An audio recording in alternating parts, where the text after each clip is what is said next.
Consejero de Infraestructuras, ¿por qué la Consellería non obliga a pintar provisionalmente la AS15 a la empresa adjudicataria y además encubre el incumplimiento del contrato asumiendo el chabor de forma incompleta con medios públicos? Gracias, señor presidente. Esta actuación, en este caso la empresa adjudicataria, está cumpliendo, voy a repetirlo una vez más, creo que es la tercera, está cumpliendo las prescripciones del contrato. Y no se suele reclamar lo que no se exige en el proyecto. En todo caso, la solución técnica que se ha adoptado en el proyecto ha sido considerada óptima por parte de los técnicos que lo analizan. Es una extensión de capas de microaglomerado en frío, una o dos capas según el grado de alteración de la capa de rodadura, que pretende, como objetivo final, mejorar la seguridad vial de los que transitan por esa vía. Es un acondicionamiento que tiene como objetivo fundamental mejorar las condiciones de seguridad vial de una carretera de la red autonómica. Y se está haciendo, en este caso, insisto, cumpliendo las prescripciones técnicas del contrato, señorías. Señor consejero de Infraestructuras, ya lo siento bien, pero no voy a decir que te ha equivocado. Lo que puedo sostener con la respuesta que me da y es que acaba de mentir en sede parlamentaria porque la empresa sí incumple las prescripciones del contrato. Si pregunto insistentemente por la pintura, no es porque considere que baste con eso, con pintar la carretera de forma provisional. Por supuesto que consideramos que la obra completa tiene que acabarse, ¿no?, de manera íntegra a la mayor brevedad. Y yo, pues bueno, ya me figuré que saldría a echar un capote a la empresa, haciendo malabarismos dialécticos y intercalando términos como microaglomerado en frío, pero ni en esta ocasión ni en las anteriores que nos respondió, por mucho que enredara con las palabras, como la anterior ocasión, que básicamente lo que fixo foi falar despacio para parecer profundo, pero despois non decir nada. Agora tiene unha segunda oportunidade para volver a dar ese espectáculo. Lo que non puede ocultar é que aquí alguén está robándonos la cartera a todas las asturianas y asturianos y a usted, y es consciente de hecho, ya está permitiéndolo. Como digo, esa falta de pintura provisional, mal hecha, de obra, y es prueba de que se está incumpliendo el artículo 15.7 del pliego de prescripciones. Un artículo que obliga a disponer de la señalización horizontal necesaria para garantizar una visibilidad correcta en el tramo de carretera en obra. Y a esto no se cumple a día de hoy.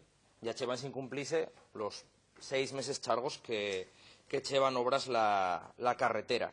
Ya para esto nunca ven excusas climatológicas como las que me pueda dar para lo que tardan en reanudar las obras, ¿no? Porque para pintar la carretera de forma provisional no hace falta que las condiciones climáticas sean óptimas, ni mucho menos.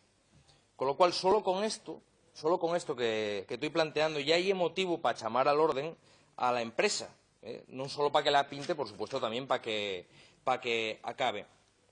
Pero entre que acaban, pintala ya es importante, porque no falamos precisamente de una carretera cómoda para la conducción. Falamos de una carretera que entre 2013 y 2015 contó 453 accidentes, 125 personas feridas y a 4 que lamentablemente morrieron en esa carretera. Dixímoslo hai 2 meses ya.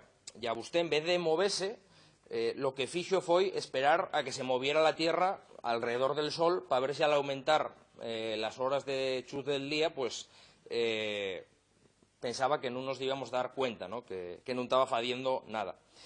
Pero sí que nos damos cuenta, ¿no?, porque seguimos padeciendo las condiciones de esta carretera y aguantando. Pero lo que sí puedo decir es que lo que no vamos a aguantar en el suroccidente son las políticas de favoritismos con determinadas empresas mientras se deja de echar o se da la espalda al conjunto de la población.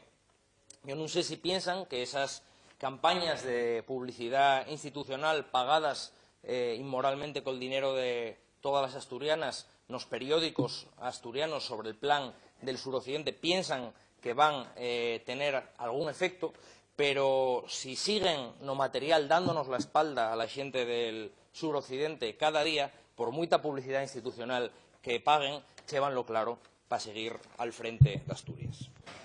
No creo que haya tomado nota exhaustiva de algunas de las referencias que usted hizo, pero empiezo por una que dice mentir, robar, inmoral. ¿Usted no cree que hay mejores causas, señoría, que la discusión sobre una prescripción técnica que se lleva a cabo de acuerdo con un proyecto y que usted se empeña en discutir y en seguir discutiendo si se cumple? ¿No cree que habrá mejores causas? Sinceramente, ¿no cree que habrá mejores causas que invocar, que parece más la manifestación de un deseo que otra cosa, la seguridad vial, los accidentes, que por cierto no se ha producido ningún incidente en esta materia, en cuestión de seguridad vial durante la actuación, y que deseo que no se produzca, señoría? ¿No cree usted que tanto los servicios técnicos de la Administración, no del Gobierno, como las empresas que actúan en Asturias son lo suficientemente solventes para llevar a cabo de manera correcta, ordenada y honesta los proyectos técnicos que ganan en una licitación pública? ¿No cree usted que eso funciona así dentro de una normalidad? ¿No lo cree? Búsquese una causa mejor, señoría. Si no, terminará usted pareciendo aquello que Churchill llamaba un fanático. Un fanático viene a ser una persona que no puede cambiar de opinión, pero es que no quiere cambiar de conversación, señoría.